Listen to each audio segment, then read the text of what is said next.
Hola, buenos días. Buenas tardes. Ale, ¿cómo Tardes. andás? ¿Todo bien? ¿Cómo están? Bien, ¿vos? ¿Qué tal, Pablo? Estamos ajustando por lo que veo la presentación. ¿Vos cómo andás? Sí, se ve bien, bien, bien, tranquilo. Ya hoy terminamos el día, así que tranquilos. Me alegro. Bueno, ahora en breve iniciamos. Ahí está Juan Luis también. Hola Pablo, hola Alejandro, ¿cómo les va? ¿Qué tal, ¿Cómo Doc? ¿Cómo andan? le va? ¿Cómo Bienvenidos. andan? Bien, muy bien, gracias. Hola, buenas noches para todos. ¿Cómo Buenas están? noches. Hola Juan, ¿cómo andás? ¿Cómo están todos? Muy ¿Qué tal? bien. Bueno, felicitaciones a esa nueva comisión directiva, ¿eh? Bueno, si les Éxitos. parece entonces, en honor al tiempo, vamos a comenzar la sesión científica del mes de septiembre. En primer lugar, les queremos agradecer a los dos invitados que tenemos de la vecina orilla, el doctor Juan Luis Uriburu, que es médico cirujano, es expresidente de la Sociedad Argentina de Mastología y es el jefe del Servicio de Patología Mamaria del Hospital Británico de Buenos Aires, y al doctor Alejandro Carbone, que es médico especialista en oncología, es de la Universidad de Buenos Aires, es miembro de la Asociación Argentina de Oncología Clínica y actual staff del Centro de Mastología de Rosario, Argentina. Les agradecemos mucho la sesión científica de este mes.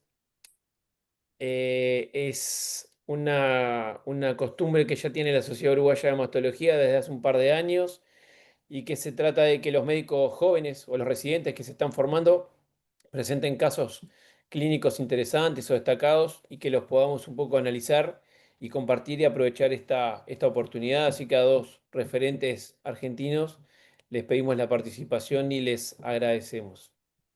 Tenemos tres casos clínicos para comentar y para discutir. Vamos a comenzar por el caso clínico del Hospital Central de las Fuerzas Armadas.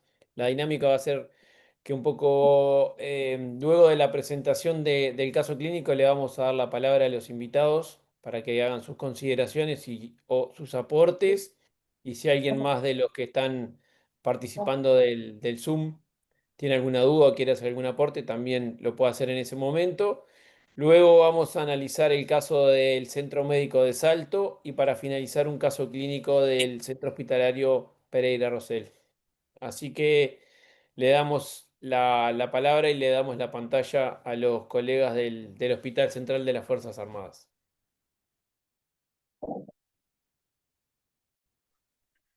Bueno, buenas noches. Eh, a ver si...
Sí, porque queda así.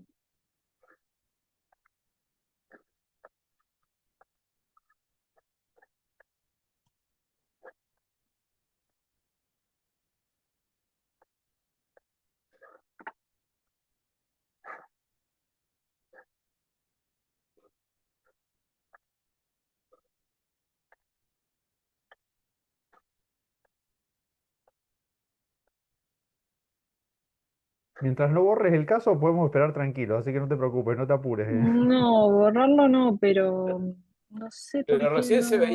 se veía bien cuando Sí, compartías está bien. pantalla. Sí, ahí comparto. Sí, pero ahora no sé qué le pasó. ¿Querés que empecemos con otro caso, Cecilia, y te damos tiempo para ajustar eso? Em, sí, sí. A ver, déjame probar una vez más.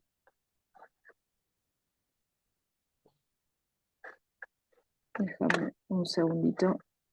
Si no, mandalo al mail y lo comparto yo, Ceci. ¿Querés que Fíjate intente? si podés, pero capaz que empezamos otro caso, ¿sí? Mientras, Sí, y fíjate, ¿no, Juan? a ver, ahí lo Sí, ven. sí. Ahí se ve Ahí perfecto. está, ahí va. Bien, un segundo.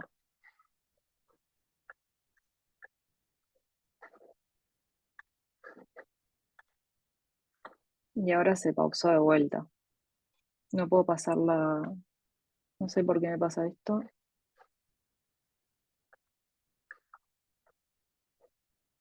Bueno, capaz que presente otro y ahora veo. Perdón. No hay problema, cosas que pasan. Capaz que presentamos el caso del Centro Médico de Salto, si quieren. A ver, ahí lo ven bien. Se ve, sí. ¿Sí? Se ve, pero no sé si avanza. No, no avanza. Que siga otro porque. Gracias. Ya, A ver a si ver, puedo ya lo compartir de acá y me avisan.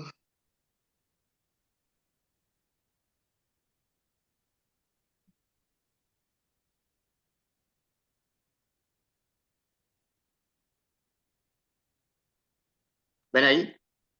Sí, perfecto, Pablo. Dale. Bueno, gracias a ambos invitados. Carecemos de residente y en honor al avanzar con el acto de presentar casos clínicos, les voy a presentar un caso que nos quedó pendiente de las últimas jornadas de mastología que hicimos en Salto, que también justamente Alejandro eh, fue partícipe, así que bueno, como que nos volvemos a reunir en esta tarea de pendientes. Se trata de una paciente de 46 años, le voy a contar el caso tal cual lo vivimos, que se presentó con una masa palpable de 7 centímetros que ocupaba todo el cuadrante superinterno de la mama derecha, con una axila que al examen clínico era en principio normal, un examen clínico axilar normal. Ahí yo les dejé dibujada la topografía de la lesión palpable y ya pueden ir evaluando algunas de las características de las mamas de la paciente. En relación disculpen, al informe de las imágenes iniciales, es una mamografía digital con unas mamas heterogéneamente densas. Lo que se describió fue una simetría focal extensa situada en la mencionada topografía, el superinterno de la mama derecha, sin calcificaciones asociadas, y esto ecográficamente se presentaba a través de varios nódulos, todos con características sospechosas, hipoecoicos irregulares, de márgenes angulares, el mayor de ellos de 25 por 17 milímetros, acompañado además de otros dos nódulos en esa topografía que se los dejo allí referenciados y además les dejo para que tengan algunas imágenes que hagan más dinámico el caso clínico. Sector distal de hora 2, 6 por 4 milímetros. Sector medio de hora 2, dos nódulos contiguos, 10 por 15 y 8 por 7 milímetros. Y sector proximal de hora 3, 11 por 7 milímetros. En lo que es la evaluación de la axila, tenemos esta imagen. Presentaba una sola adenopatía sospechosa, habitualmente evidenciada por el aumento del espesor cortical. Y nuestro imagenólogo nos dejó esta imagen en donde logró evidenciar a nivel de la cadena mamaria interna, estas son las dos costillas, esta adenopatía sospechosa en la mencionada topografía y tercer espacio intercostal de lo que corresponde a la mamaria interna, 12 por 7 milímetros. Así que, en intención de hacer el caso clínico más dinámico, se nos ocurrió quizás no esperar hasta el final e ir buscando la palabra de los colegas invitados, sobre todo, en relación a lo que sería sobre todo la conducta diagnóstica para estas pacientes que se presentan con un carcinoma múltiple, un multicéntrico en este caso, cómo ellos proceden habitualmente en relación a esas tres preguntas o cuatro que yo les dejo, pero pueden explayarse en alguna situación más. Si punzan uno o más nódulos, si punzan más de uno de los nódulos mamarios, ¿por qué? ¿Cómo es la evaluación del intervencionismo mamario en la axila? Y cómo sería la conducta del intervencionismo, de la punción sobre la adenopatía de la mamaria interna. Por supuesto que después tienen un espacio para desarrollar la solicitud de otras imágenes. Bien, Pablo, si me permiten, bueno, mi opinión, interesante la presentación. Eh, Opino lo que haríamos nosotros. Entiendo que vamos a ir a la punción guiada, tanto de la mama como, como de la axila. Bueno, después discutamos la mama interna. Nosotros personalmente intentamos, y se lo aclaramos a la paciente, con esta presentación clínica, le digo, señora, va a ir a la punción guiada por imágenes, tanto de la mama como de la axila, pero previamente, antes de ese intervencionismo, nos gustaría, bueno, y hacemos, indicamos la resonancia magnética, ¿no?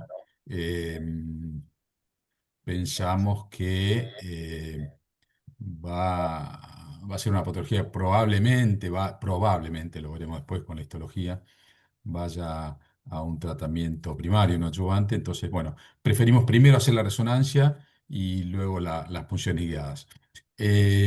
Con respecto a qué tipo de punción, como vos preguntabas, nosotros personalmente, siempre que podemos elegir y tenemos la opción de hacerlo, preferimos la punción con aguja gruesa y no la aguja fina. Así que en este caso haríamos, o yo personalmente creo que indicaríamos primero una resonancia y a continuación la punción guiada por eco con aguja gruesa del nódulo más significativo de la mama. Clínicamente es una masa muy grande y pensamos que es todo similar, aunque tenga esa presentación de tres nódulos ecográficamente y la punción de esa adenopatía axilar que clínicamente era negativa a la axila, pero ecográficamente es sospechosa. Y lo que también hacemos, no esperamos un resultado, en estos casos directamente solicitamos, junto con la punción histológica, la marcación con clip de ese nódulo mamario y la marcación con carbón de esa adenopatía axilar. Sí. Perdón, bueno, Perfecto. Ale, interesante lo ¿querés de la aportar algún presentación, Pablo. comentario? Perdón, no tenemos experiencia, creo que es bastante sospechosa esta presentación. Perdóname, no te respondí lo de la mamaria interna, tal vez ustedes sí actuaron, pero nosotros hubiéramos actuado sobre la mama y la axila. Pero bueno, queda para discutir lo de la Perfecto. mamaria interna. Perdón. Hola. Mm, Sí, No sé a quién le toca hablar. creo que Juan Luis, a no ser que quiera colaborar con algo más, te dejo el espacio para opinar.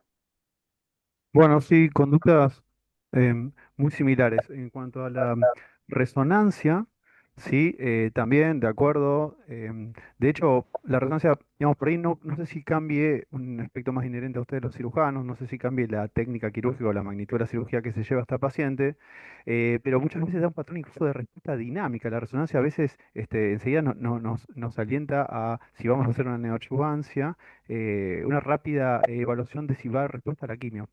Así que bueno, aparte da la mejor definición anatómica la resonancia, así que de acuerdo con eso. Después, perdón, porque me perdí, chicos, en tema de, era esto un luminal, ¿no? ¿Luminal Vera o me estoy confundiendo de caso? Todavía no tenemos el resultado de la punción, ya te lo comparto enseguida en un ratito. Bueno, porque el tema es, en cuanto a siempre una discusión, o bueno, a veces la complicación de punzar la cadena mamaria interna, a veces son ganglios que son accesibles y a veces por ahí es más difícil. Entonces, bueno, la mamaria interna obviamente nos puede cambiar la estadificación, incluso tal vez el abordaje posterior, no el quirúrgico tal vez, o sí, o el de radioterapia sí, Entonces, yo siempre me genera una duda la cadena mamaria interna si se puede biopsiar o no. Y entonces, a veces, si no se puede biopsiar, un PET antes de empezar el tratamiento puede ayudar en cuanto al metabolismo, ¿viste? Por ahí te marca un metabolismo igual al de la axila, igual del supraclavicular, y ya te estadifica. Entonces, por ahí, a la resonancia, sí, le agregaría el PET. Una cosita más, sí, perdón, perfecto lo del pecho, sí, yo también lo pensaba, incluso para después del tratamiento, creo que va a ir a tratamiento no adyuvante, y con respecto a lo que dijo Alejandro recién, sí, la resonancia, más que para, ya saber dónde estamos parados hoy, aunque suma, es por pensando en la resonancia que vamos a pedir luego del tratamiento no adyuvante para ver la respuesta, sí, más que nada era por eso. Bueno, excelente, gracias por los comentarios. Nosotros, en principio, frente a situaciones de carcinoma múltiple, sea multicéntrico o multifocal, tenemos pautado en la unidad hacer la punción de más de un nódulo. No es lo más frecuente, pero nos ha tocado vivir eh, carcinomas de este tipo múltiples en los que el subtipo molecular no coincidía de un nódulo en relación al otro, así que además de punzar el más representativo en lo maligno o el más accesible, intentamos en la medida de lo posible hacer la punción de la mayoría de los nódulos, o si podemos, de la totalidad de los nódulos. Y bueno, De acuerdo. en relación a la punción de la axila y la mamaria interna, hay un eco ahí. En este caso se optó por, en la medida que era factible hacer la punción de la mamaria interna.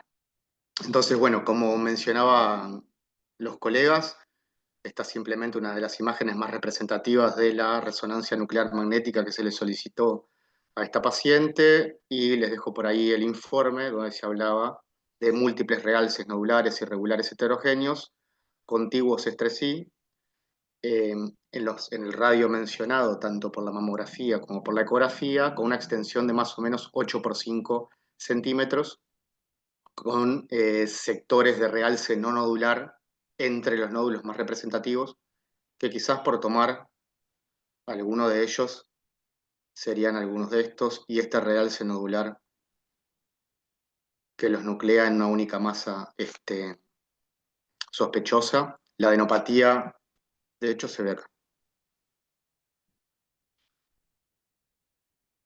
Esto es lo que nos consultaba el colega. Tenemos la punción de los tres focos, que confirma que estamos ante un carcinoma ductal invasor de subtipo triple negativo, concordante o coincidente para las tres lesiones. La citología del ganglio de la mamaria interna fue positiva, y la citología del ganglio de la axila también fue positiva. En cuanto a la evaluación de la estadificación sistémica, tanto el centellograma como la tomografía fueron normales. Así que frente a este escenario, y si no tienen ninguna pregunta en relación a la evaluación que tengan que considerar, eh, para iniciar con el manejo, les queríamos preguntar cuál sería su conducta. Ya introdujeron y seguramente coincidan ambos en la neoadyuvancia, pero sobre todo la justificación de la neoadyuvancia para esta paciente, y Alejandro un poco más, si nos puede introducir qué plan de tratamiento neoadyuvante optaría y por qué. Bien, va a hablar el doctor Carbone seguramente del tratamiento no adyuvante, así que eso se lo dejo a él. No hay duda que triple negativo es un T3, o por lo menos clínicamente es como un T3, a pesar de que ecográficamente sean varios nódulos. Eh, pero la justificación, obviamente, es hacer el tratamiento sistémico, reducir la masa tumoral y darle la chance a ver si tiene una respuesta completa, que bueno, que es un fuerte predictor. Pero eso, bueno, se lo dejo al doctor Carbone. Pero antes de eso, lo que estamos viendo, y te quería preguntar, Pablo, por ahí son formas de trabajo, en las adenopatías, tanto, bueno, la mamaria interna obviamente es más dificultosa, y bien por eso nosotros no lo hubiéramos hecho tal vez, pero sí para la axila preferimos la aguja gruesa, ¿no es cierto? Ujú. Y bueno, nada, preguntarte simplemente si el protocolo de ustedes es en axila o en ganglios hacer la aguja fina en lugar de la aguja gruesa, simplemente eso. Nosotros cuando tenemos confirmado por el primario en la mama el subtipo molecular, en general se opta por una cuestión clásica en Uruguay, en ir a la aguja fina en la mayoría de los lugares y en los que yo trabajo para hacer la punción con aguja fina de las adenopatías. ¿Cuándo utilizamos una biopsia histológica en la axila? Cuando nos parece que hay una discordancia. Cuando teníamos una imagen francamente sospechosa de una ecografía axilar y la PAF nos vino negativa, ni que hablar si eso nos hace cambiar la conducta porque es una enfermedad triple negativa, insistimos en hacer un second look ecográfico y utilizamos una biopsia histológica. Pero en principio no tenemos como pautado que siempre que haya una neuropatía es sinónimo de biopsia histológica. Somos más de la citología siempre y cuando la histología ya esté confirmada a través de la punción del tumor primario, digamos, en la mama. Bueno, ¿se escucha? Sí, Bueno, esta paciente, entre medio o antes que todo, obviamente, derecho a asesoramiento genético para que ya ir evaluando el testeo BRCA, porque eso nos puede ayudar, bueno, tal vez en este punto no, porque no cambia la cirugía, pero bueno, puede hacer cambiar algunas conductas, tal vez no en este caso, pero siempre va, por lo menos nosotros hacemos en las indicaciones, ¿no? De testeo, hacerlo al comienzo del tratamiento, tiene una demora de 60, 90 días y te permite por ahí llegar a la cirugía con ese resultado que te puede cambiar una técnica quirúrgica. Bueno, y después la neoadjuvancia, en cuanto a este caso, no hay muchas dudas, es una enfermedad avanzada y de alto riesgo, avanzada y de alto riesgo. Así que la conducta es neoadjuvancia. Bueno, nosotros tenemos la posibilidad de hacer el Keynote 522, que sería es lo estándar, o sea, antraciclinas, platinos, taxanos y pembrolizumab, ¿sí? Bueno, hay algunas regiones que no tienen acceso al pembro. Bueno, obviamente se podría hacer el esquema sin pembro, pero bueno, sabemos que aporta más de un- creo que 10 a 15% de beneficio de mejoría en la tasa de respuesta completa. Así que sería como lo estándar a intentar, ¿no? perfecto, Ale. Simplemente una pequeña repregunta que de hecho me quedó pendiente de la última jornada. ¿Hay algún escenario actual, y esto también puede ser extensivo al doctor Uriburu, en el cual es frente a una paciente triple negativa, ustedes consideren que si tiene indicación de neoadjuvancia, no se incluye la inmunoterapia dentro de la neoadjuvancia actualmente? Mira, tal vez, viste, por ahí más las contraindicaciones del propio anticuerpo, ¿no? Que son enfermedades autoinmunes activas, ¿sí? Pacientes con corticoterapia de alta dosis continua. em, La parte respiratoria no, la parte renal no, pero en principio, o digamos, sería para otro escenario para tumores muy chicos, ¿sí? Donde que sean triple negativos, pero muy chicos, con actividad negativa, donde uno podría evitar el pembro, o como te digo, por ahí en la parte de contraindicaciones propias al anticuerpo. Perfecto. Avanzamos, si les parece. Mm. Pablo, una pregunta que no, capaz que me lo perdí. ¿Lo marcaron con clips? Sí, mira, justo acá te paso al término, esto que están viendo son imágenes del término de la neoadyuvancia. Uno, dos, tres clips. Esos fueron los nódulos punzados, ¿recuerdan? Uno, dos, tres clips. Siempre que hacemos, nosotros siempre que planificamos una neoadyuvancia, en general siempre optamos por el clip, aún frente a la duda inicial de si vamos a ir a una mastectomía o no. Muchas veces para estos tumores y en una mama grande, al patólogo, a veces el hecho de saber dónde estaba a través del clip el nódulo le permite hacer un mejor análisis de la anatomía patológica, bueno, y tratamos de proceder de esa forma siempre que podamos.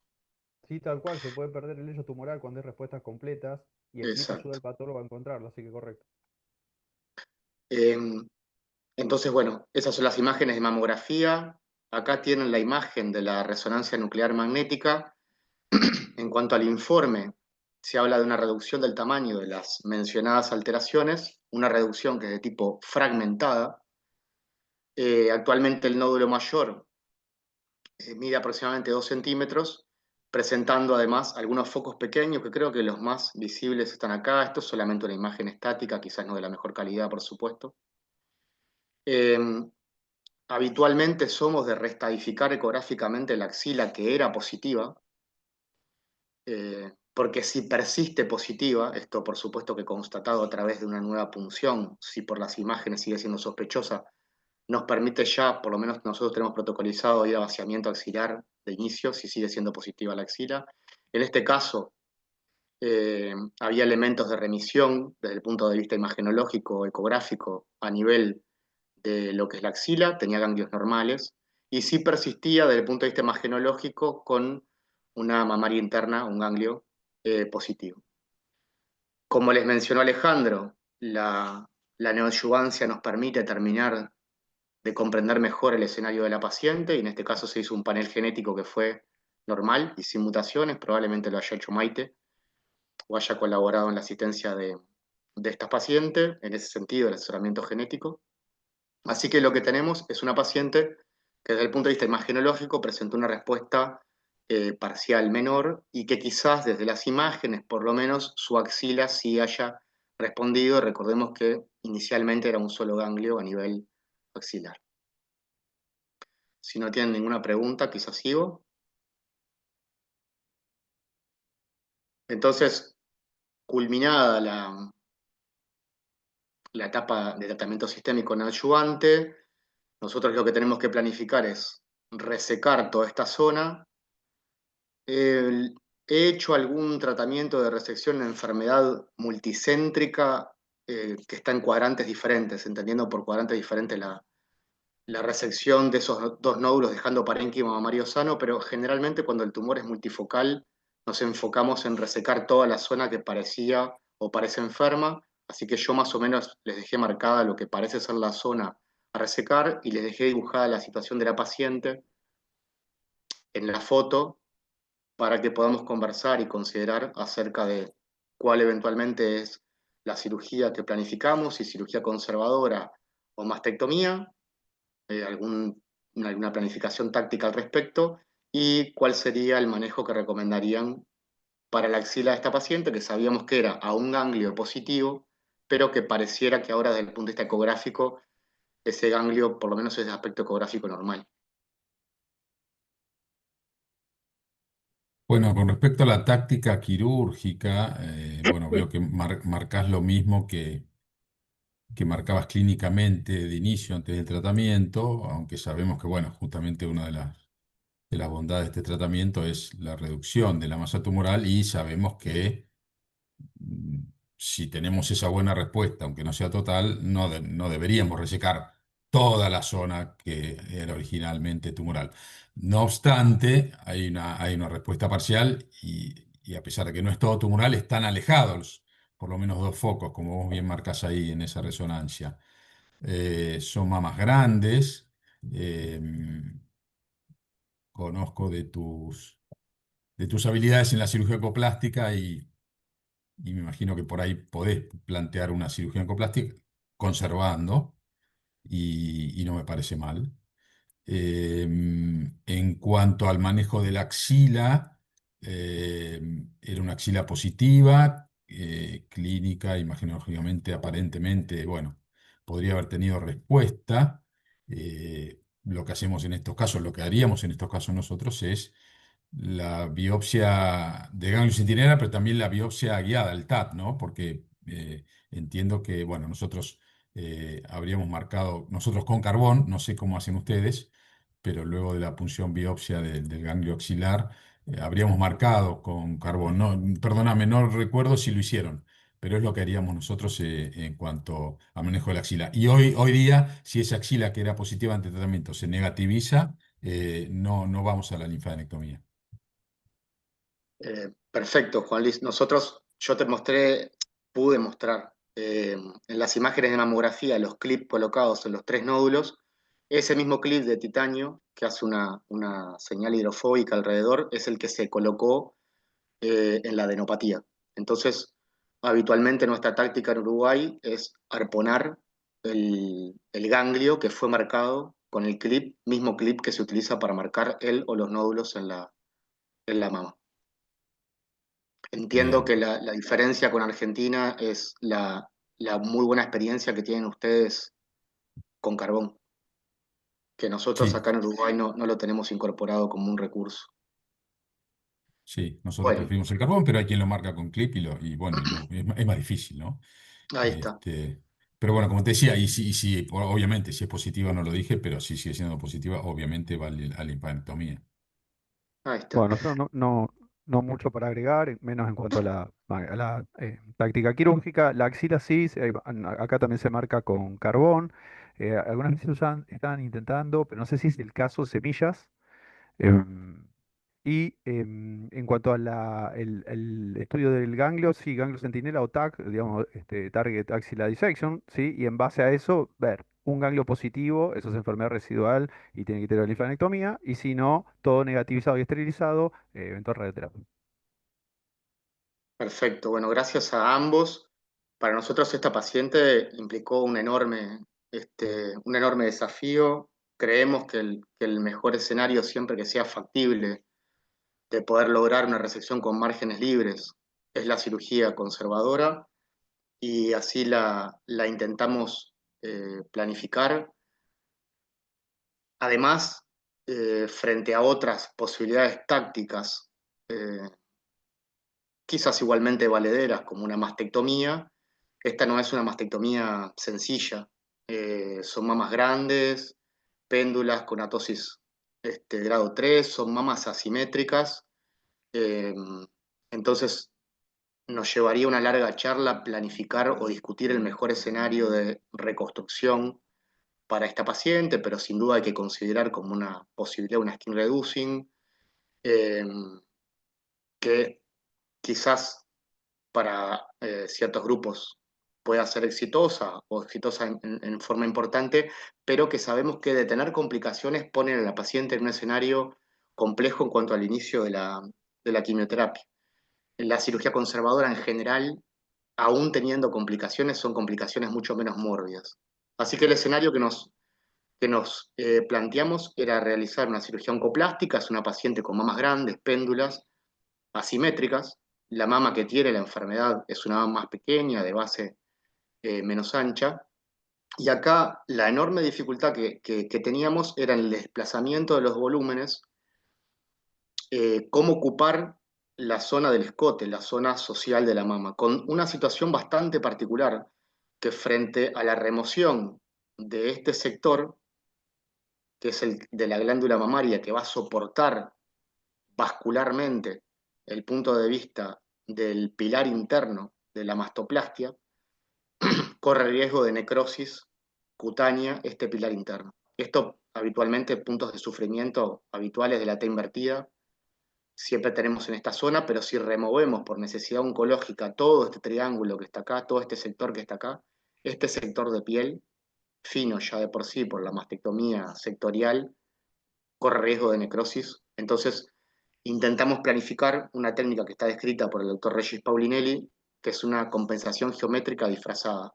Lo que hacemos es tratar de sustituir este volumen por el triángulo inferior de una mastoplastia. Ese triángulo inferior que habitualmente resecamos y estirpamos en una mastoplastia pedículo posterior inferior clásica, lo vamos a utilizar, lo vamos a intentar utilizar para sustituir este sector de la glándula mamaria, plegándolo sobre sí mismo. Pero como nos parecía que ese volumen no alcanzaba, este sector superior desepidermizado, de lo que sería el pedículo posterior inferior, lo vamos a utilizar para sustituir o ocupar el sector del escote. Y eso fue más o menos lo que planificamos. Este es un patrón de Weiss medianamente clásico, entonces estas distancias habitualmente tienen que ser por lo menos 6 centímetros y nosotros tratamos de topografiar la altura del complejo de la persona entre los 19 y los 21 con una maniobra bastante clásica que es utilizando el dedo mayor de la mano, apoyando en el surco submamario y tocándose el pulgar.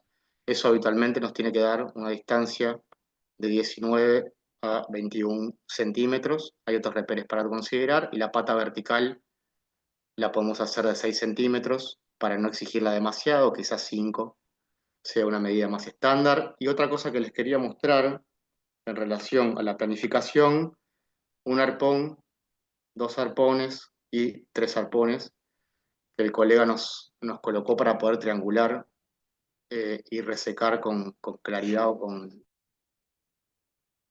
de la forma más clara posible esa zona.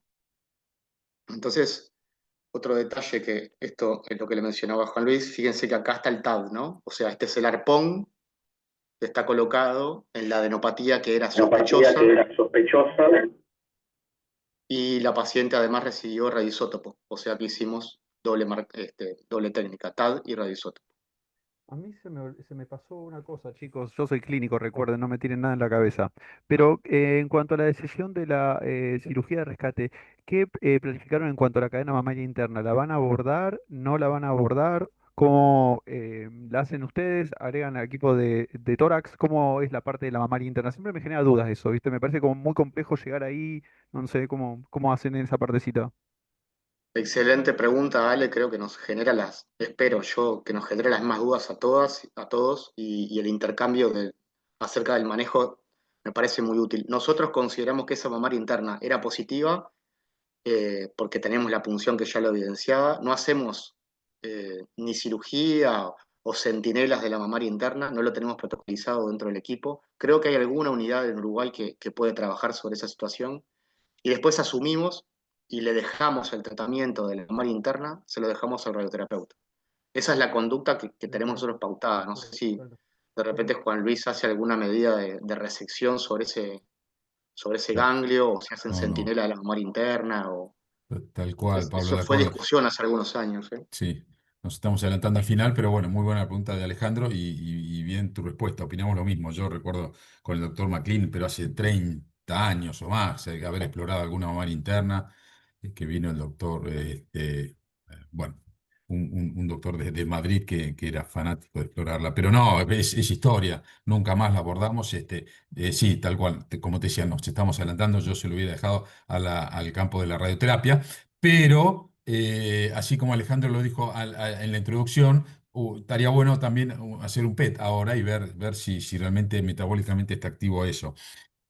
Con respecto al planteo de la cirugía que estarás por terminar, quiero aprovechar para decir, porque lo mencionaste al pasar, sí, la otra alternativa era una skin reducing, que la verdad que es más fácil hacer eso que lo que vos has hecho y que seguramente con muy buen resultado. No tenemos temor a complicaciones en esa skin reducing, salvo que recién empezamos hace 15 días o 20, el primer caso que tenemos de skin reducing, en realidad es nipple sparing, con un patrón de skin reducing, conservando el complejo, con haciendo la transposición del complejo. Ahí sí tendría la preocupación de esa complicación en cuanto a la demora del tratamiento chubante. Y bueno, desde ya, y esto en base a una pregunta que está diciendo el doctor Pérez, que realmente está muy bien y eso puede incidir en la decisión de lo que estás haciendo vos o de la mastectomía, es que esta paciente va a tener que ir a radioterapia. Ahí sí yo tendría temor en esos colgajos en la hora 6, que tengan una necrosis con la radioterapia y bueno, tener una complicación con eso. No obstante, al hacer este tipo de cirugías, no hay que olvidar de dejar clips, ¿no?, en el lecho quirúrgico, justamente para orientar en la radioterapia y seguramente en un bus. Bien, entonces, ya para darle término, básicamente, esto que yo les marco acá es un pedículo posterior inferior en donde este triángulo lo vamos a incorporar. Esta zona que les vuelvo a marcar la vamos a deshipermizar y va a ir acá. Y en la siguiente diapo, que la paciente está acostada, lo que les quiero marcar es esto. Este triángulo, habitualmente, en una mastoplastia de reducción o mastoplastia terapéutica clásica, pedículo inferior, se va, lo sacamos. Es lo más habitual. Lo que lo vamos a utilizar es para ocupar esta zona de acá. Cuando se pliega la mama, porque esto en la T invertida viene acá, va a ocupar este cuadrante inferior, que es el que está en verde marcado ahí. Esto no solamente tiene sentido de ocupación volumétrica, El conservar esta zona de acá le va a permitir, a través de flujo de perforantes dérmicas, darle soporte vascular a esta zona. Y este es el sector que vamos a transponer para ocupar acá. Entonces es la combinación de dos técnicas, una mastoplastia pedículo inferior, pero conservando la zona epidermizada superior, y esta es la técnica que Regis Paulinelli describió como compensación geométrica disfrazada en este caso. El amarillo va a ir a ocupar acá, y el verde, cuando pleguemos la mama sobre sí misma, va a ir a ocupar acá. La resección, como bien señaló el doctor Uriburu, implica dejar clips en toda esta zona para planificar el busto. Y este es el resultado final que obtuvimos para la paciente, es un resultado cosmético más que aceptable con dos técnicas quirúrgicas que son diferentes, porque el patrón de Weiss, si bien es el mismo o muy similar, la técnica quirúrgica izquierda es una mamoplastia de reducción a pedículo posterior inferior clásico, en donde los triángulos fueron resecados. Eh, sí les quería acercar, que lo tengo por acá, lo que sería el resultado final de la anatomía patológica, para que Alejandro nos hable de lo que sería sobre todo el tratamiento adyuvante, en donde tuvimos lo que probablemente se preveía, ¿no? El centinela resultó positivo en la cirugía, por lo cual hicimos un vaciamiento axilar. Creo que esta pregunta todos la hubiésemos contestado igual, ¿no? Centinela positivo, posneos igual a vaciamiento, sobre todo si esa macrometástasis. Tenía una macrometástasis de 2,25 milímetros, uno en 17 ganglios positivo, 3 focos tumorales con este residual score burden, y preguntarle a Alejandro el tratamiento adyuvante para esta paciente. Y bueno, la planificación de la radioterapia, creo que no tenemos ningún asistente dentro del auditorio que sea radioterapeuta, pero bueno, cómo planificarían la radioterapia, que estamos asumiendo que van a hacer la radioterapia de la mamaria interna. Bueno, una pobre respuesta, paciente de alto riesgo va a quedar, así que reevaluaría, antes de empezar el tratamiento nuevamente, hacemos por ahí tomografía o PET para antes de empezar el tratamiento, ver que no haya progresado fuera de la parte regional. Y esta paciente era BRCA no mutada, así que al pembrolizumab que se tiene que mantener se le agrega capecitabine, el estudio CREATE-X es, sí, que demostró beneficio en sobrevida agregando capecitabina. O sea que la secuencia sería, por ejemplo, capecitabina, se hace 6 a 8 ciclos, radioterapia, la axila se la lleva y la mamá, y después continuar con pembrolizumab. Un paciente de alto riesgo, al principio, seguimiento intenso, digamos, ¿no? Juan Luis, no sé Sí, si querés aportar algo. sí, obviamente, radioterapia, no, de acuerdo con el tratamiento adyuvante que dijo el doctor. En cuanto a la radioterapia, bueno, somos cirujanos, ¿no? Entonces, le tenemos mucho temor a una linfadenectomía completa y a eso sumarle la radioterapia. Si estamos confiados en la linfadenectomía que hicimos, yo hablaría personalmente con el radioterapeuta y hacer la radioterapia del volumen mamario, el BOOST, sí agregar la cadena mamaria interna aquí, que de rutina no lo hacemos. Antes en todos los cuadrantes retroalarios o cuadrantes internos iba de rutina, ahora ya no, pero en este caso que sí, que sabemos que había sido positiva de entrada, sí. Y en cuanto a los campos ganglionares, por ahí le haría suprainfraclavicular, pero no le haría la axila donde seguramente vos estás tranquilo con la linfadenectomía que hiciste, no sumaría esas dos morbilidades. Bueno, miren, justo tenemos al doctor Ricagni, que es el encargado hoy de la parte de radioterapia en Salto. No le tocó al equipo de ellos tratar a esta paciente porque esta paciente yo la operé en el 23. Pero bueno, las especificaciones técnicas, Leandro, si querés, en relación a la planificación de la radioterapia axilar, en esto que decía Juan Luis, ¿no? Habitualmente esto lo hemos discutido con Sofi Guerreros.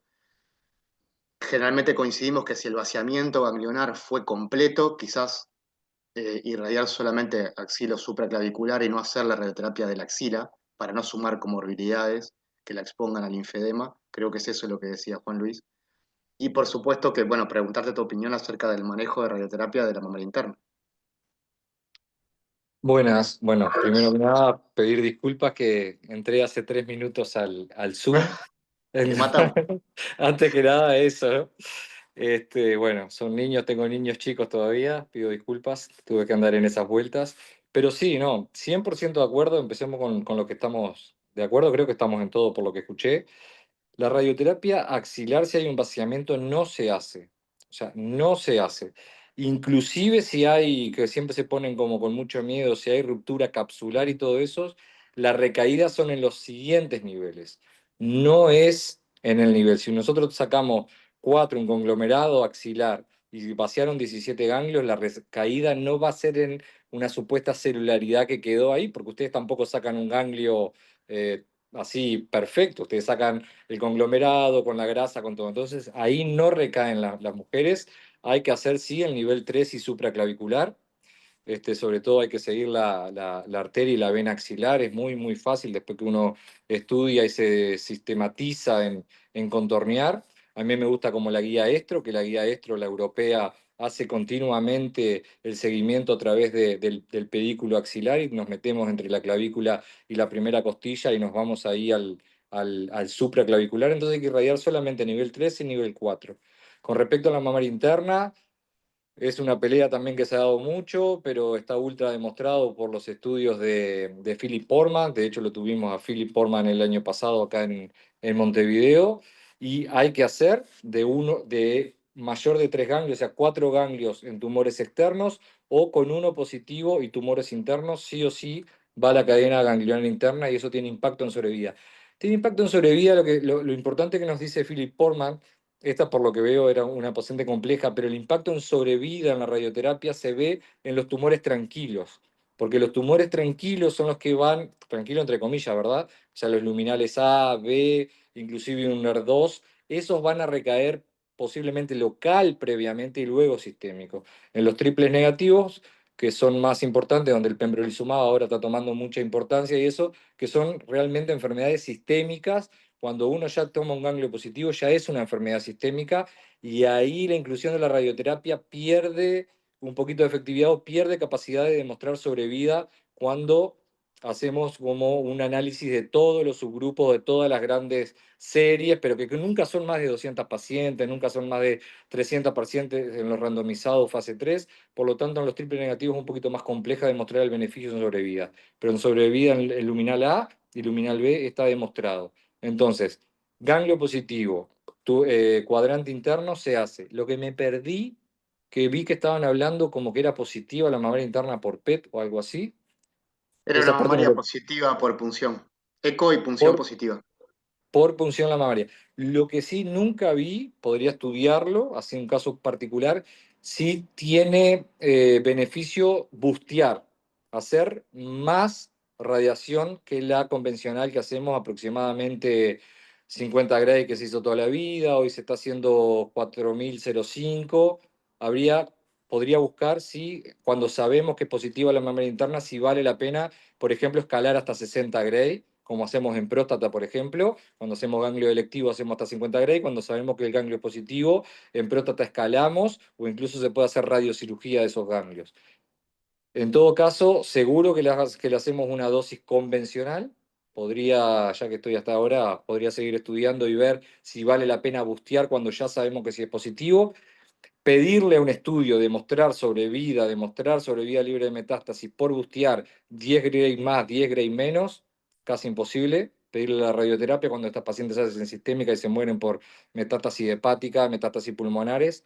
Es difícil pedirle un tratamiento local o loco regional sobre vida. No sé si hay, lo voy a estudiar, si sabiendo que es positivo podemos bustear o no, pero seguro que hay que hacer cuadrantes internos, ganglio positivo, aunque sea solo uno, va con mamaria interna, con impacto en sobrevida, sobre todo cuanto más tranquilo, entre comillas, el tumor, más impacto de la radioterapia, el tratamiento locorregional. Cuando son muy agresivos, se juega la vida en los tratamientos sistémicos. Me queda como para el próximo Zoom ver si alguien bustea, si sobreimpresiona o si se da más dosis cuando ya sabemos que son positivos esos ganglios de mamaria interna. Y seguro, y por lo que vi en las imágenes, veo que es mama derecha, si no me equivoco. ¿Sí? Ahí estamos más tranquilos con el corazón, ¿ok? Que siempre es el tema, pero realmente estamos conformando muy bien las dosis últimamente con los equipos que tenemos. Y nosotros, bueno, vos ya sabés que en Salto estamos haciendo todo fast forward, todavía que son el tratamiento de la mama en 5 días. No nos estamos animando porque no está el fase 3 publicado todavía de irradiar los ganglios en 5 días también. Hay clínicas que lo están haciendo, hay buenos resultados pre-publicación, digamos. Pero bueno, para dar ese paso vamos a esperar la publicación. Ahora está terminando Astro, que es el programa americano de radioterapia. No vi que haya salido nada de eso, pero seguro que tratamos la mamaria interna. Me queda valorar, estudiar si vale la pena bustear un poquito o no. Y los ganglios sí o sí son 3 y supraclavicular. ¿Tá? Y el 3 Excelente. imagínense que es desde el pectoral menor hacia el centro. O sea que vamos a estar lejísimo de la axila. Ese es el nivel 3 y el supraclavicular. Seguimos la arteria y la vena axilar. Y nosotros estamos, por ejemplo, en Salto, estamos contorneando la tiroides para que la mujer el día de mañana no tenga frío y todo eso. Yo cada persona que tiene frío, años después que se trató de radioterapia, le sugiero que se haga una TSH y una T4, porque con los campos anteriores nos llevábamos la tiroides puestas y nadie se enteraba, porque es bastante silente la tiroides, nos da efecto mucho después, pero nosotros en Salto lo estamos contorneando y lo estamos poniendo el contrain de tiroides para no irradiar. O sea que no hay que irradiar de menos y por supuesto que no hay que irradiar de más. Perfecto, buenísimo tu aporte. Creo que el caso nuestro quedaría por acá. Muchas gracias a todos. Bueno, muchas gracias, Pablo, Muchachos, muy un gusto. interesante. Vamos a darle la palabra si alguien de la audiencia, la doctora Santander está con la mano levantada. Te escuchamos, Ganesha. Hola, buenas noches para todos. Gracias, Pablo, por el caso. No, algunos comentarios de la presentación. Nosotros habitualmente en nuestro centro, cuando tenemos que marcar la axila con la COR, ya en el mismo momento tomamos la biopsia y eso puede ser una pequeña diferencia, ya que la punción citológica, o sea, para la colocación del clip, utilizamos el procedimiento de la COR y bueno, ahí ya lo tenemos. Y otra cosa que habitualmente discutimos, y esto es un poquito por el pronóstico, es si marcamos exactamente o si estudiamos con inmunistoquímica todos los focos cuando tenemos una axila positiva, pensando en que en definitiva el inmunofenotipo de la axila es seguramente el tumor que tengamos que tratar. Por decirlo, en las raras veces de que existe tumores sincrónicos que son de diferente fenotipo, habitualmente tratamos, por supuesto, el tumor más agresivo y suele ser el tumor que da metástasis a nivel locorregional, como puede ser o sea que no volvemos a repetir la inmunistoquímica en los otros focos si ya tenemos la inmuno de la axila. Y con respecto a la neoadyuvancia, estamos todos de acuerdo. Con la pregunta, Pablo, que mencionaba, si estamos de acuerdo con lo que comentó Alejandro, el colega de oncología, el Keynote 522 incluye pacientes, la gran mayoría son pacientes que tienen tumores más de 2 centímetros. Algún T1C de alto riesgo también puede estar incluido, es lo que menos se representó, por decirlo de alguna manera. Y el tema de esta paciente, que era un poquito lo que más quería destacar, en definitiva, de su pronóstico, es que una paciente con esta edad, con un triple negativo, que no respondió al mejor plan que tenemos para ofrecerle, es una paciente que tiene un compromiso marcado de lo que es su sobrevida libre de enfermedad a distancia y unas chances de recaer arriba del 60-70% en los primeros 3 años posterior al tratamiento. O sea que eso es bastante importante tenerlo a la hora de discutir qué adyuvancia se le va a hacer, digo, en todos los aspectos, ¿no? Y desde el vamos, qué vamos a considerar, porque las chances de que esta paciente recaiga a corto plazo son altísimas. También estoy de acuerdo con que la radioterapia de la mamaria interna está bien demostrado que en aquellas pacientes que se tratan la mamaria interna cuando quedan con enfermedad, les aporta un 10-15% de disminución del porcentaje de recaída a nivel sistémica. No tengo idea lo del boost tampoco, pero sí de la indicación de la radioterapia, que es lo que habitualmente nosotros también hacemos, funcionar o conocer la estadificación de la mamaria para después poder tratarla. Un poquito de esos eran los comentarios. Gracias. Muchas gracias, Yanella. No sé si hay alguien más que tenga alguna duda. Yo le quería preguntar un poco a Juan Luis desde el punto de vista práctico, a manera de resumen del manejo de la axila post-neoadyuvancia. Siempre una doble marcación y siempre por lo menos 3 ganglios, más allá del hallazgo, que cualquier hallazgo patológico nos va a llevar al vaciamiento. Mira, Juan, siempre hacemos de entrada cuando pedimos la punción biopsia de ganglio, aunque no sepamos con qué nos vamos a encontrar y si va a ser tratamiento primario o no, siempre pedimos la marcación con carbón de ese ganglio. Y sí, era religioso para nosotros hacer la doble marcación, el carbón, el centinela con el radioisótopo, incluso el azul. La triple marcación en realidad hacíamos y necesitábamos por lo menos 3 ganglios. Hoy ya no sabemos que no es necesario eso. Si sabemos que estamos extirpando el ganglio, el TAT, ¿no? El que fue positivo de entrada y marcado con carbón, y ese es negativo, es suficiente con eso, aunque haya salido un solo ganglio. Ya no sostenemos eso de los 3 ganglios que para nosotros debíamos hacerlo. Y bueno, como conversamos y estuvimos todos de acuerdo, si ese ganglio es negativo, no vamos al vaciamiento. Y si ese ganglio es positivo, bueno, todo esto que se estuvo discutiendo recién en forma muy interesante, incluso con el radioterapeuta, bueno, si vaciamos bien la axila, no queremos irradiar esa axila, bueno, discutimos con el radioterapeuta o conversamos con él sobre los otros campos ganglionares. Buenísimo. Bueno, pasamos al segundo caso entonces. A ver, intentamos con el del Hospital Militar, a ver si podemos avanzar en la Hola, presentación. buenas. Sí, ¿Querés intentar, Cecilia? Y si no, te lo comparto yo. ¿Intentás tú primero? bueno, a ver si puedo. Fíjate si podés y si no, te lo comparto yo. Ahí lo ven bien. Sí, se ve perfecto. Ahí se ve bien. Perfecto. Está, perfecto. Bueno, buenas noches. Mi nombre es Cecilia Segredo, soy residente del Hospital Central de las Fuerzas Armadas y voy a presentar uno de los casos clínicos de esta noche. ¿Me escuchan bien? Sí, perfecto. Sí, Sí. perfecto. Bien. Bueno, estamos ante una paciente de sexo femenino de 37 años, con sobrepeso, sedentaria, una menor que a los 12 años, 4 hijos, lactancia satisfactoria, de antecedentes familiares tenía 2 tías con cáncer de mama diagnosticados con edad mayor a los 50 años. Y ella nos consultó porque durante la lactancia notó un nódulo en la axila izquierda.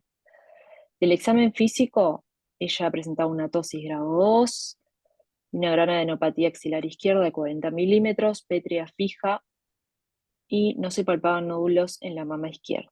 De la mama y de axila derecha, sin particularidades.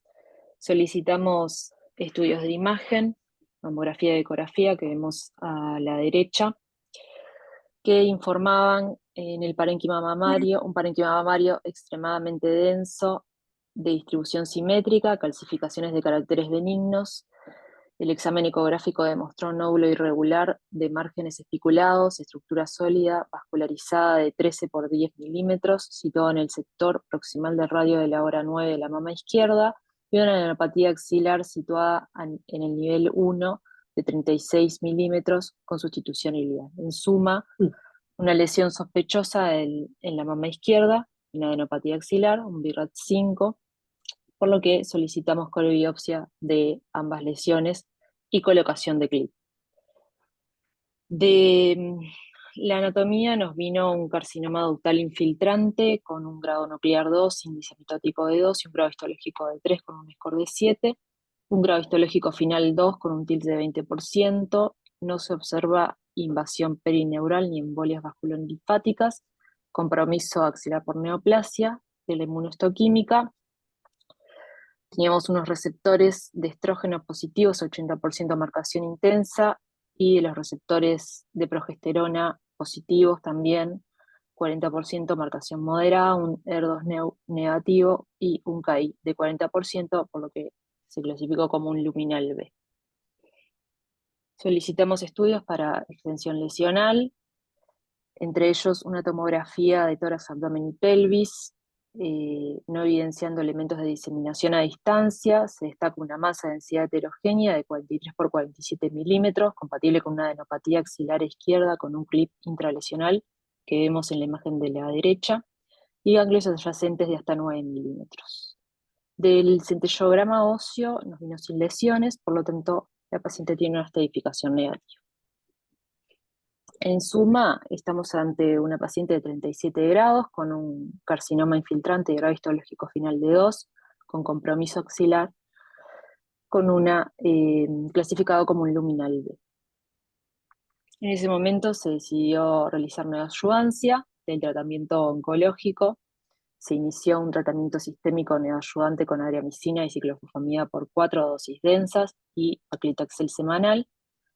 Y nuestra paciente, por tener 37 años, tenía indicación de asesoramiento con oncogenética de consulta en policlínica de oncofertilidad. Ella no fue a la policlínica de oncofertilidad, dado que la paciente ya tenía la paridad satisfecha, pero sí al asesoramiento con oncogenética. Se realizó un árbol genealógico donde vemos marcada a la paciente de 37 años, y lo otro a destacar son sus 2 tías, una paterna y una materna, también con cáncer de mama, pero es importante decir que la paciente, solo por tener un cáncer de mama y tener menos de 50 años, ya tenía indicación de estudio oncogenético, por lo que se solicitó un panel multigen NGS, que como resultado arrojó una variante de heterocigosis en el HELPAL-B2, clasificada como patogénica. Del HELPAL-B2, lo que significa Spanner Unlocalized of BRCA2, por tanto es similar al BCRA2, que en algún momento se pensó llamarlo BCRA3. Es uno de los genes de alto riesgo para el cáncer de mama, entre 40 y 60% a lo largo de la vida, y explica el 0,5 al 1% de todos los cánceres de mama. Se relaciona a los cánceres triple negativos, pero no siempre, como el caso de nuestra paciente. Y dado el tan alto riesgo de generar cáncer de mama, es uno de los genes que tiene recomendación a nivel internacional de valorar en conjunto con la paciente la posibilidad de realizar una mastectomía reductora de riesgo. Además, sabemos que este gen aumenta el riesgo de cáncer de ovario entre un 3 y un 5%, por lo que se recomienda a las pacientes realizarse una salpingoforectomía bilateral a partir de los 45 años, según la NCCN de 2026. También está relacionado con el aumento del cáncer de páncreas y de próstata, cuyo screening debe ser individualizado según los antecedentes familiares de la paciente. Y en nuestro país se encuentra aprobado por el Fondo Nacional de Recursos el uso de inhibidores de la PARP en caso de pacientes con mutación a nivel germinal. El estudio oncogenético también nos realiza algunas recomendaciones. Entre ellas está el control mamográfico y con una resonancia magnética de mama anual. Bueno, lo que hablamos de la mastectomía reductora de riesgo, que los tratamientos sistémicos planeados lo que sugieren es realizarlo en base a sal de platino, y se puede considerar a los inhibidores de la PARP, y el control con ecografía transvaginal ICEA 125 anual, considerar la salpingoforectomía bilateral reductora de riesgo desde los 40 a 45 años de edad, o frente a pacientes con paridad satisfecha, como es el caso de nuestra paciente. Luego de realizarse la neoadyuvancia, evaluamos la respuesta mediante clínica imagenología. En el examen físico, la paciente presentaba una remisión clínica completa de la axila izquierda, y nosotros ya desde antes no palpábamos el nódulo de la mama, el nódulo que informaba la mamografía. De la mamografía de ecografía, las imágenes están a la derecha. Lo que informaba era una regresión ecográfica completa del nódulo del sector proximal del radio de la hora 9 de la mama izquierda. Se reconoce CLIP a ese nivel.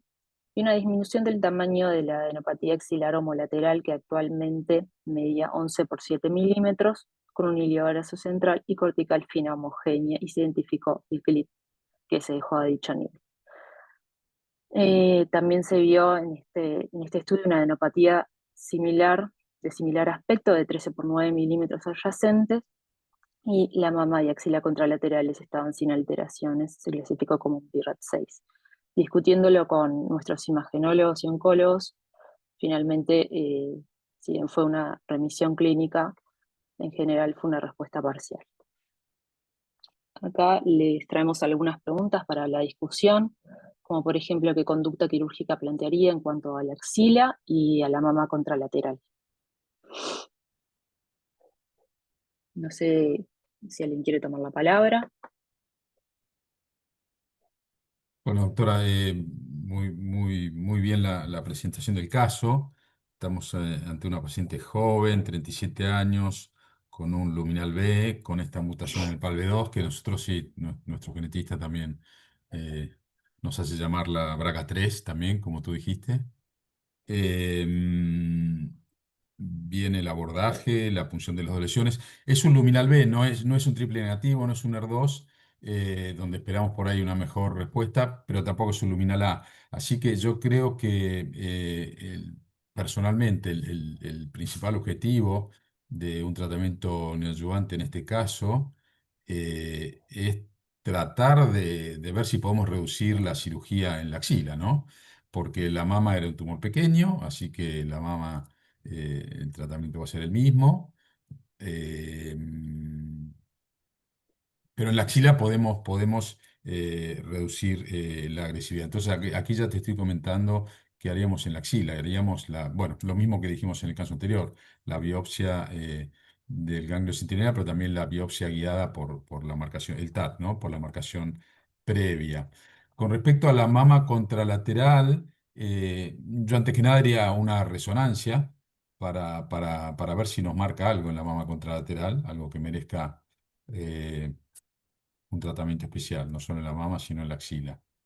Y en cuanto a la cirugía de reducción de riesgo contralateral, bueno, es algo que es, como tú dijiste, para discutir o conversar con la paciente.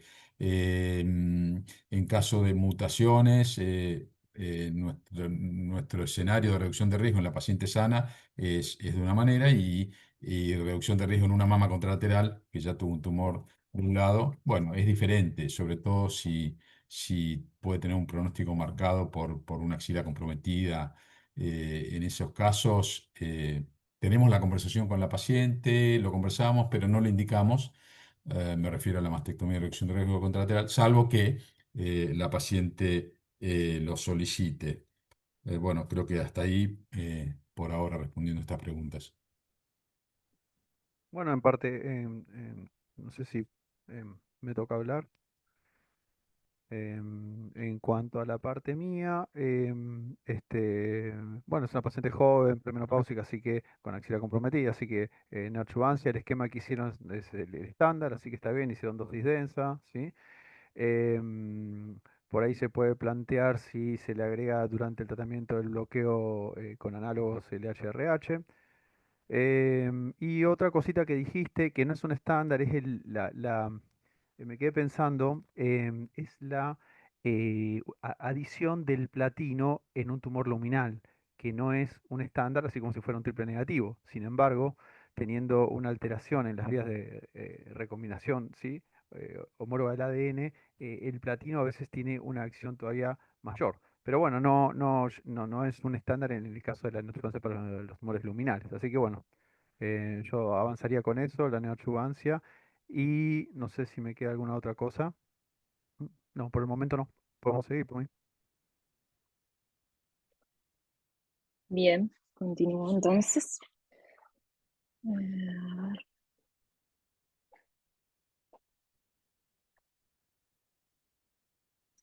Bueno, la paciente fue discutida en Ateneo de Mastología y en conjunto con ella se decidió realizar una mastectomía con preservación de areola de pezón y vaciamiento ganglionar axilar izquierdo, más una mastectomía reductora del riesgo de la mama derecha. Dado que planteamos realizar mastectomía bilateral, entonces no solicitamos resonancia magnética nuclear como hablaba el doctor Juan Luis. O El sea que una procedimiento, pregunta. sí. Bueno, no, lo de la resonancia, bueno, ya lo conversamos, fue una decisión. Pero lo de la axila, ¿por qué no explorarla con un centinela o el ganglio marcado? ¿Por qué directo a la linfadenectomía? Bueno, no Eh, sé si ahí va, de las bueno, mastólogas buenas del noches, soy la equipo. doctora La Rosa, que también formó parte del equipo del Hospital Militar. En realidad se valoró en conjunto con el maginólogo y se interpretó como una respuesta parcial en la axila, como que permanecía la adenopatía, más pequeña, pero lo interpretaron como una adenopatía. Se discutió en Ateneo y bueno, planteando una respuesta parcial y no completa axilar, se decidió el vaciamiento. ¿Qué tal? Después vamos a ver. Pero, y la mastectomía reductora de riesgo fue en decisión conjunta sí con la paciente. La paciente eh, est- quería la mastectomía reductora, quería ya hacerse la mastectomía también de, de una sola cirugía, se discutió las complicaciones y por eso fue la decisión de esa cirugía. Pero tal, el vaciamiento fue pues se interpretó como una respuesta parcial en realidad, imaginológicamente. Les quiero pedir permiso sin entrometerme demasiado porque hay cuestiones que son opinables y además protocolizables dentro de cada unidad. Lo que sí me parece aconsejable que analicemos frente a un caso así es la resonancia nuclear magnética, quizás justificar que no se solicita porque la paciente se va a mastectomizar para una paciente que es de alto riesgo, está mutada, Sí. quizás no puede hacer caer en un escenario que para las pacientes de alto riesgo la resonancia es una evaluación que va siempre, de que tú le hagas una mastectomía a una paciente y no le hagas un centinela frente al hallazgo en la resonancia que tuviese un nódulo en la mama derecha, ¿me explico? Sí, Pablo, a Entonces, eso es lo que yo me refería antes yo, claro, porque fíjate si te vos en qué pasa algo, sí. dificultad te expones si llegás a enviar en el entendido de que estás haciendo una reducción de riesgo de una mama sana y el colega de anatomía patológica encuentra un cáncer en la mama. Esta, Este, esta paciente tenía una entonces, bueno, resonancia que no la pusimos porque bueno, está. tenía una resonancia, perdón, que nos tuvimos que haberla puesto, una resonancia pre-neoadyuvancia. Se la hizo en otra institución porque en realidad esta paciente nos llegó en la mitad de su ciclo, porque en la militar a veces pasa que tienen doble cobertura las pacientes y nos costó un poquito llegar a, nos costó llegar a las imágenes anteriores. Perfecto, La Gaby, se mamografía y recibió de eco eso. llegó, exacto. No Perfecto, se, no se solicitó resonancia post-neoadyuvancia. perfecto. Buenas noches, ¿cómo están? Hola, Susana. Hola, Pablo, ¿cómo están? Bueno, en realidad un poquito eso, apoyar un poco en la presentación del caso que nosotros en la unidad habitualmente solicitamos a las pacientes que van a ir a neoadyuvancia una resonancia previa y otra finalizada la neoadyuvancia. Y en este caso lo que sucedió fue esto, que la paciente ya nos llegó iniciado un tratamiento. Y en cuanto a la axila, nosotros luego de terminada la neoadyuvancia pedimos la valoración ecográfica de la axila. Habitualmente nuestro imagenólogo tiene bastante experiencia en la valoración post-neoadyuvancia axilar y generalmente sí nos indica que queda enfermedad residual ecográfica, tratamos de saltear lo que es el TAD y vamos directo a un vaciamiento axilar.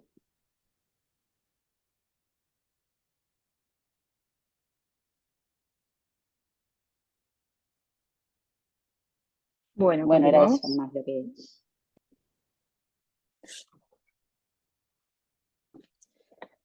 Bueno, del procedimiento quirúrgico lo que se realizó fue una mastectomía reductora de riesgo a derecho y una mastectomía con preservación de areola y pezón y vaciamiento axilar izquierdo, más reconstrucción mamaria a cargo del equipo de cirugía plástica de nuestro hospital.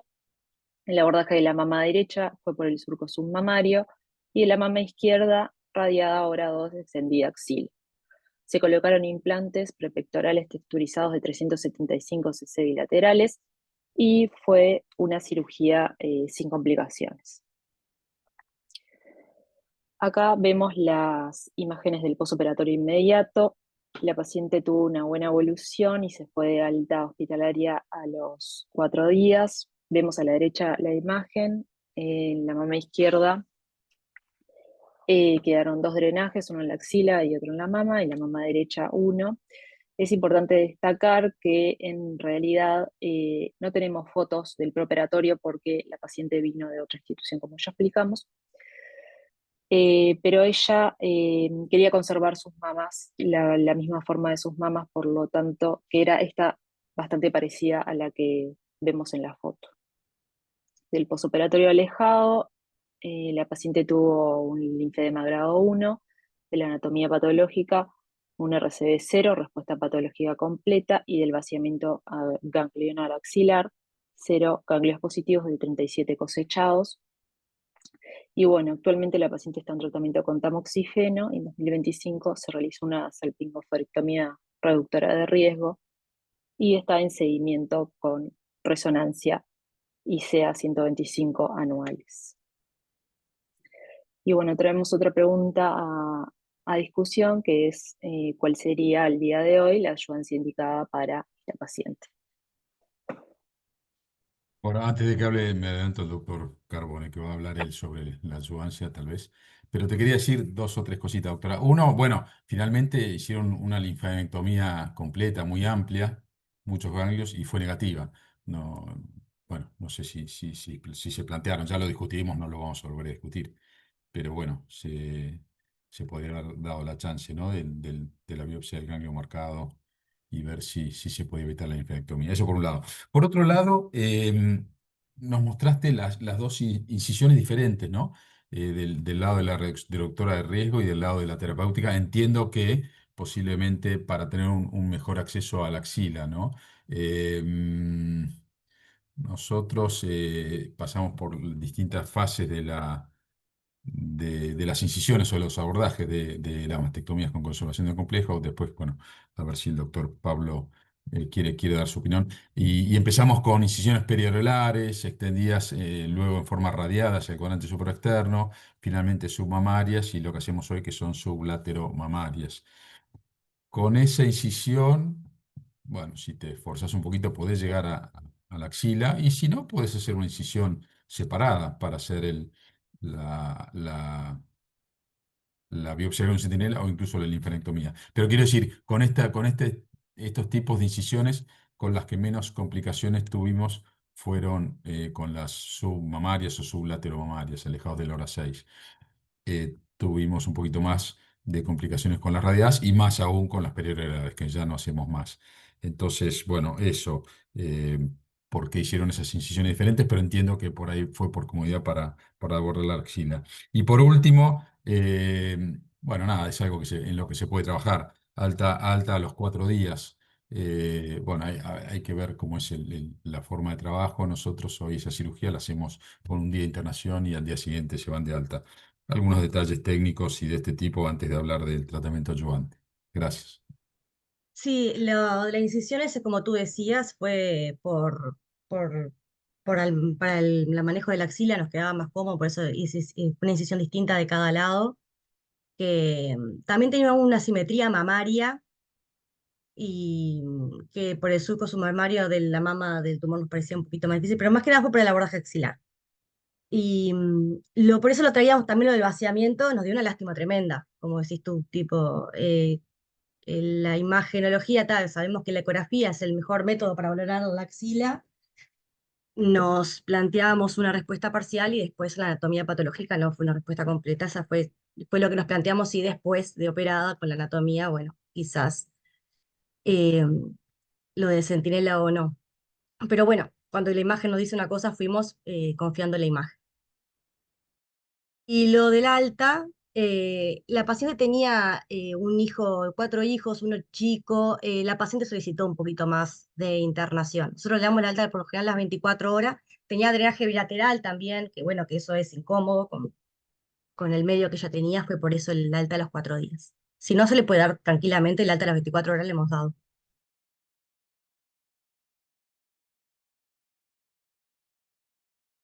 No sé si Bien, bien, Liliana. no, En perfecto, cuanto a la perfecto. parte, perdón, Sí, en cuanto a la parte, bueno, en realidad oncológica, si se cambiaría algo con respecto a lo que se hizo hoy día, ¿no? Bueno, es una paciente joven, así que tiene el doble bloqueo hormonal indicado.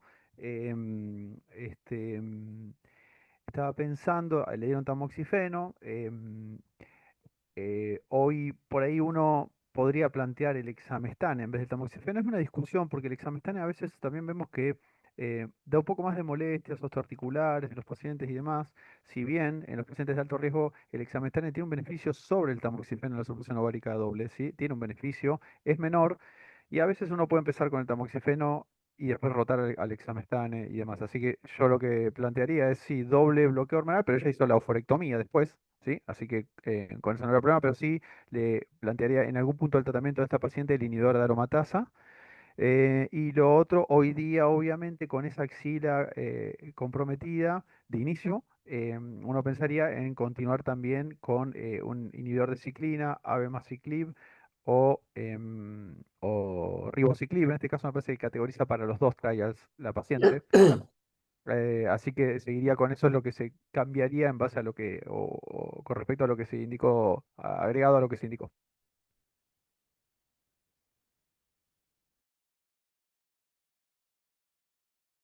Buenas, ¿qué tal? Viviana, por acá, ¿me escuchan?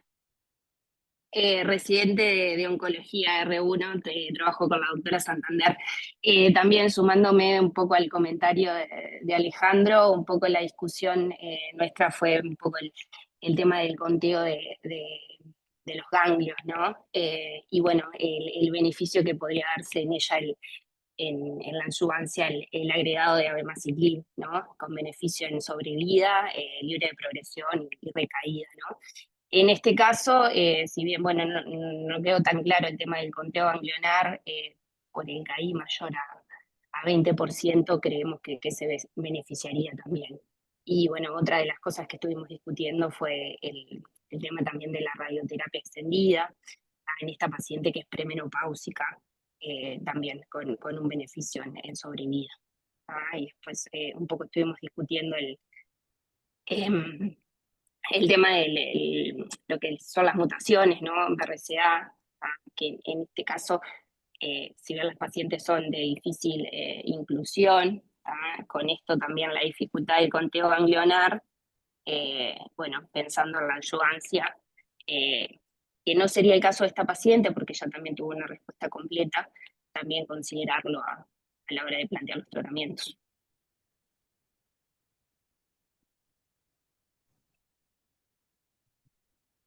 Sí, adelante. Correcto.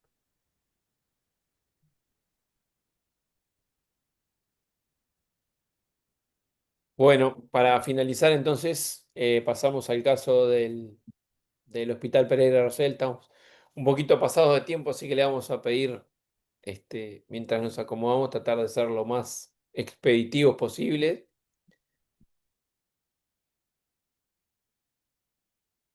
Bárbaro, necesito que me dejen de compartir la presentación anterior y ya arranco.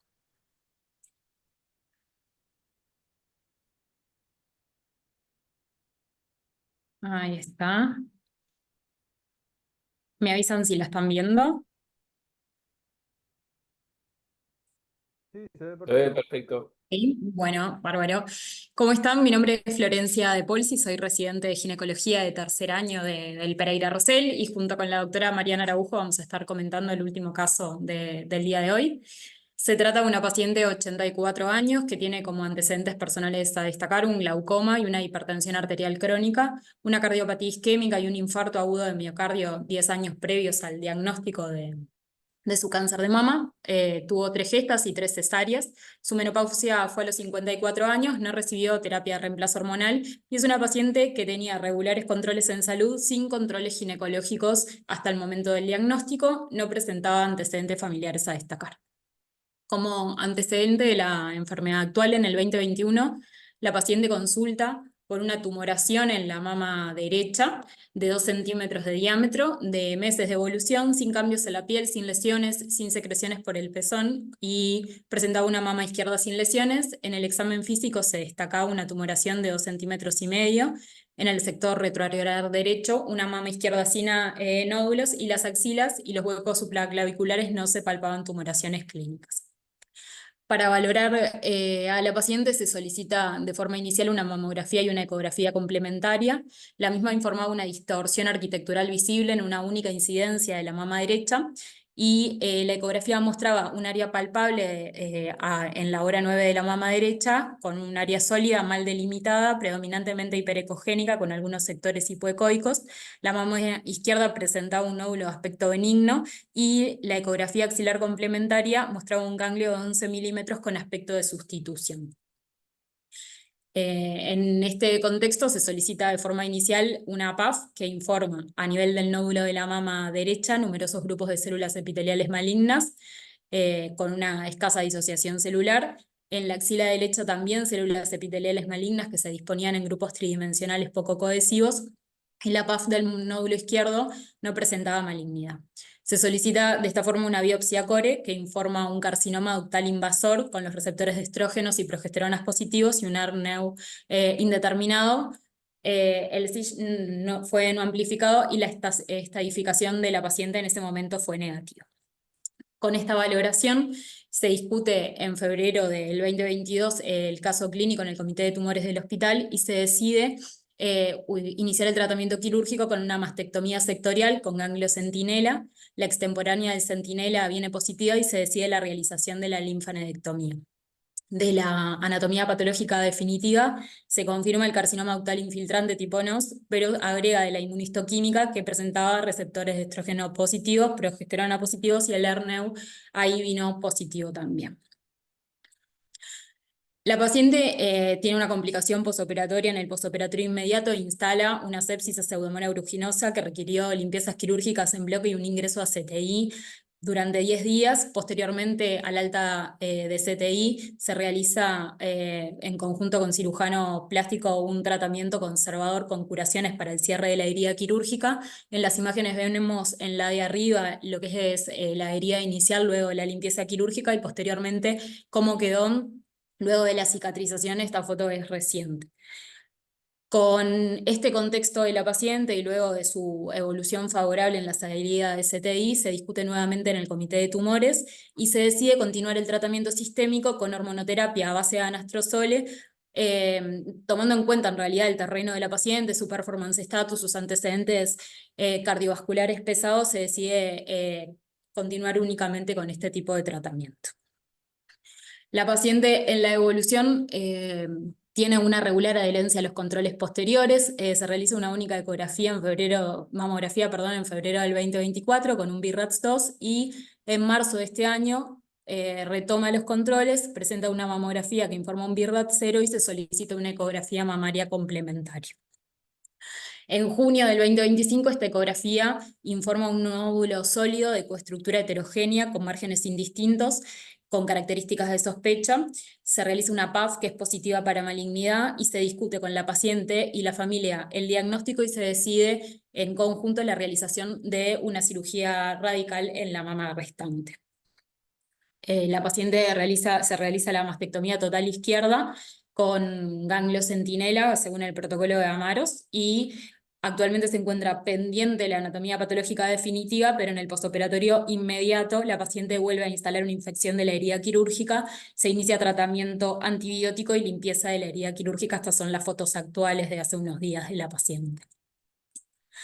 Los puntos que nos interesaba traer a discusión en el día de hoy era, en realidad, en principio, la utilidad de la PAF en un nódulo mamario como este, la realización de la biopsia del ganglio centinela en una paciente con estas características, una paciente añosa con cargados antecedentes personales, y si ustedes opinan que lo hubieran evitado en esta paciente en concreto.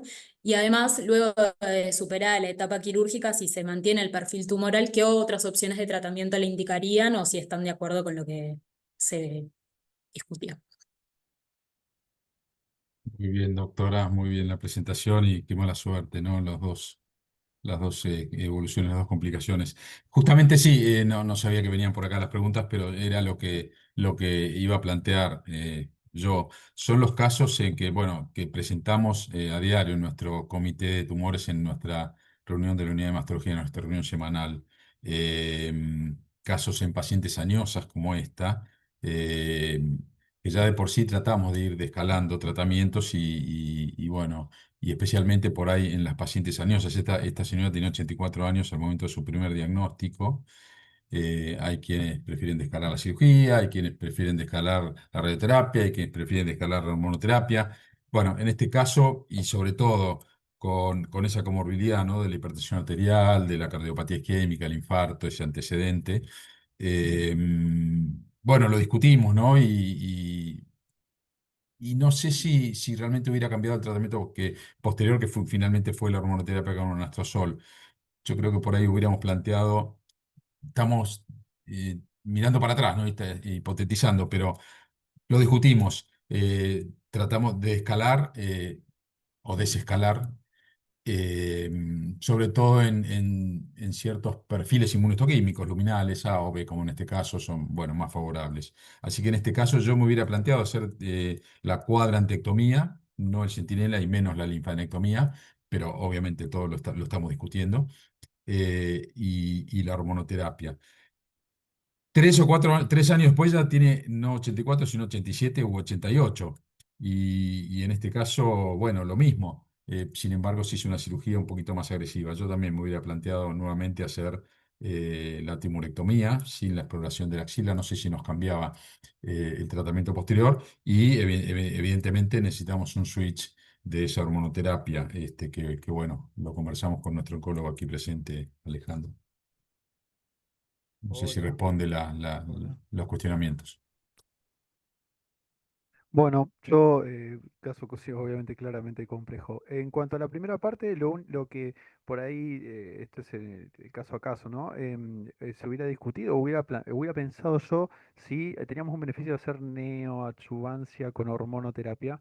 Tenía una paciente de 85 años y comórbida. La neoadjuvancia con hormonoterapia, eh, digamos, todavía no tiene un criterio estándar universal. La verdad que se empezó a utilizar un poco más con la pandemia, cuando estaban estos pacientes que no queríamos hacerle quimioterapia por el COVID y demás, se empezó a utilizar y quedó como, pero hay guías que no la toman como un estándar. Si te fijas en el NCCN es más difícil, ESMO toma algún grupo de pacientes para considerar la hormoterapia, así que es un caso a caso. Siempre decimos que la hormoterapia, que el tratamiento no debería indicarse o elegirse en base a la edad cronológica del paciente. O sea, un paciente puede tener 80 años, indicación de quimioterapia, y lo que sí marca es la edad biológica del paciente y las comorbilidades, que estas eran claras. Así que yo por ahí en el momento, la verdad que parece que eligieron perfecto ir a cirugía en primer tiempo, pero bueno, en el primer momento yo hubiera por ahí planteado, si alguien le hubiera hecho una neoadjuvancia de 3 6 meses, ¿qué me podría dar eso a mí? Tal vez de escalar la magnitud de la cirugía, tal vez. O como un segundo punto, a veces me puede dar la biología del tumor. Esto es un tumor que es refractario, es un tumor que tendrá una resistencia primaria a la hormoterapia o será sensible. Entonces me puede dar pautas del tratamiento posterior si uno hace una neoadjuvancia corta de 3 a 6 meses. Entonces te permite por ahí descalar y conocer el verdadero perfil del tumor. Eso en cuanto al tratamiento oncológico, que se podría haber discutido de neoadjuvante o no. En cuanto al tratamiento ulterior, bueno, le pusieron el inhibidor de aromatasa, que es correcto. Hizo como más de 2 años, me parece, de intervalo libre, creo, con lo cual bárbaro, porque y recae, ¿no? Y recae localmente. Pienso en voz alta, digo, es una paciente que tiene una enfermedad todavía aún hormonosensible, ¿sí? Más de 12 meses de respuesta, entonces me permitiría, luego del rescate eventualmente, hacer el switch de hormoterapia, o tal vez ahí volver a plantear una neo hormonal, con un switch obviamente, y ver cómo va respondiendo para después el rescate. Por último, otra consideración que veo acá es si hubiera cambiado la conducta, lo que hicieron parece algo estándar. Uno diría, ¿y acá hay algún lugar para los inhibidores de ciclina? Sí, por ejemplo. Entonces, los inhibidores de ciclina lo tenés en el escenario, en el escenario, perdón, adyuvante, o en el escenario de enfermedad avanzada. Bueno, esto no es por definición, esto no es un escenario adyuvante, porque es una recaída. Sí, pensamos que es recaída, perdón, pero digamos, creo que era la misma mama, el mismo fenotipo, creo que pensamos que es una recaída, ¿no? Entiendo que es la Entonces, mama contralateral, no sé si entendí mal. Sí, es la contralateral. Sí, perdón, yo me equivoqué ahí. Em, pero nosotros lo interpretamos igual también. Buenas noches, yo soy Mariana Araujo, sí, que preparé el caso con Flo. Nosotros lo interpretamos ahora como una recaída, en realidad, más allá de que no tenemos el perfil tumoral, pero sí estamos dentro de los 2 años de la hormonoterapia. Un tumor pequeño, sin compromiso axilar inicial. Este, mm. Yo me fui para sí, cualquier lado, chicos. O sea, si esto es en la otra mama, si esto es en la otra sí. mama, yo no sé si no considero un segundo primario, por más que sea el mismo fenotipo, ¿sí? Eso es un tema a discutir, pero digamos, ¿qué consideraría uno recaída? La misma zona quirúrgica, la misma mama, el área cercana a la cicatriz, el mismo fenotipo. El tiempo está bien, son 3 años, está bien, lógico, pero si es la otra mama, yo hubiera tal vez pensado en un segundo primario. Pero bueno, eventualmente aparte de eso, sí se hace el switch de hormonoterapia y entonces, con este caso, eventualmente no sé si categoriza o no categoriza para, porque era axila negativa, me parece, ¿no? Sí. Así que no categoriza para Monarch como adjuvancia, podría categorizar para Natalie, tiene 85 años, yo creo que como hicieron ustedes, hago el switch de hormonoterapia y vamos adelante con eso por el momento y me dejo de última reservado el inhibidor de ciclina para el escenario de una recaída eventual. Bien, yo lo que quería comentar de este caso es que en la primera instancia, en el 2022, cuando tomamos contacto con la paciente, eh, consideramos hacer ese tratamiento también en un momento en que nuestro centro nos estaba optando por la hormonoterapia neoadyuvante. Entonces, de inicio, realizábamos el tratamiento quirúrgico, que quisimos ser conservadores en la mama, pero por la complicación posoperatoria se terminó en esa limpieza quirúrgica, que fue una mastectomía. Y ahora, como que no tomamos en cuenta sobre todo esa complicación posoperatoria y frente al nuevo tumor, discutimos con la paciente que más allá de sus comorbilidades no había avanzado ninguna de sus enfermedades crónicas y bueno, planteamos junto a la familia de ser más radicales en la mama y evitamos una radioterapia, ya no tenía la mama contralateral, bueno, y estamos teniendo la misma complicación posoperatoria infecciosa, que, bueno, ahora es más una cuestión médica y de infectología porque tenemos el mismo, aislado el mismo germen que en la primera cirugía, pero bueno. No. Este, y la primera parte que hablábamos de la utilidad de la punción en los nódulos mamarios es porque todavía estamos usando la citología en esos tumores, hay límites del centímetro para poder tomar una conducta y que capaz que en ella se hubiera beneficiado más de hacer una biopsia core y tener el perfil antes de operarla y, bueno, y ver qué podíamos plantear diferente.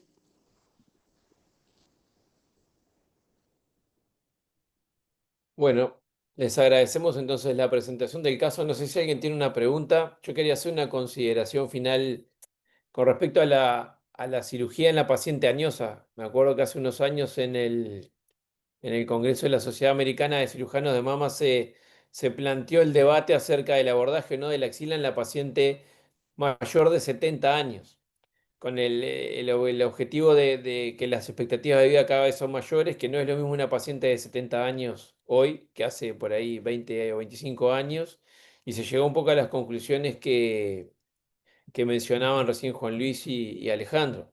Hay diferentes, 70 años, incluso de 80 años, que por ahí están mejor que pacientes de 60, entonces cada vez más un poco adaptado al terreno general de la paciente y a la calidad de vida y a lo que verdaderamente le podemos ofrecer y pueda influir o no en ese balance costo-beneficio, la eventual o el eventual abordaje de la axila versus a la información que nos va a dar.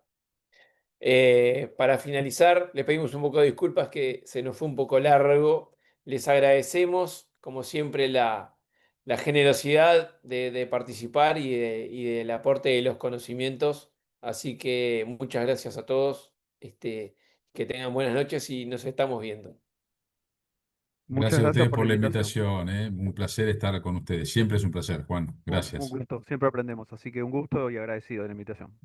Gracias, Gracias. Alejandro. Gracias, Pablo. Sale, Gracias, gracias, doctoras. Juan. Buenas Muchas noches. gracias. Chau, chau. Chau, chau.